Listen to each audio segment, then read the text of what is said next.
श्री शिव पुराण अध्याय 3 शिव का रौद्र रूप है वीरभद्र। यह अवतार तब हुआ जब ब्रह्मा के पुत्र दक्ष ने यज्ञ का आयोजन किया, लेकिन भगवान शिव को उसमें नहीं बुलाया। जबकि दक्ष की पुत्री सती का विवाह शिव से हुआ था। यज्ञ की बात ज्ञात होने पर सती ने भी वहां चलने को कहा, लेकिन शिव ने बिना आमंत्रण के जाने से मना कर दिया। फिर भी सती जिद कर अकेली ही वहां चली गई। अपने पिता के घर जब उन्होंने शिव का और स्वयं का अपमान अनुभव किया तो उन्होंने क्रोध भी हुआ और उन्होंने यज्ञवेदी में कूदकर अपने देह त्याग दी। जब भगवान शिव को यह पता हुआ तो उन्होंने क्रोध में अपने सिर से एक जटा उखाड़ी और उसे रोषपूर्वक पर्वत के ऊपर पटक दिया।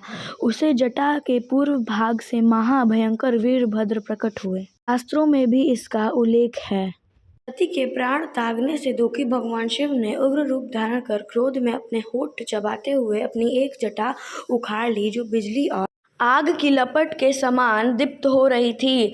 सहसा खड़े होकर उन्होंने गंभीर अट्टहास के साथ जटा को पृथ्वी पर पटक दिया। इसी से महाभयंकर वीरभद्र प्रकट हुए। भगवान शिव के वीरभद्र अवतार का हमारे जीवन में बहुत महत्व है। यह अवतार हमें संदेश देता है कि शक्ति का प्रयोग वही करे जहाँ उसका सदुपयोग हो। वीरों के दो वर्ग होते हैं, भद्र एवं अभद्र वीर। राम, अर्जुन और भीम वीर थे। रावण, दुर्योधन और कर्ण भी वीर थे।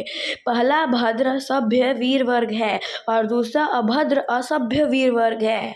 सभ्य वीरों का काम होता है हमेशा धर्म के पथ पर चलना तथा निसहायों की सहायता करना।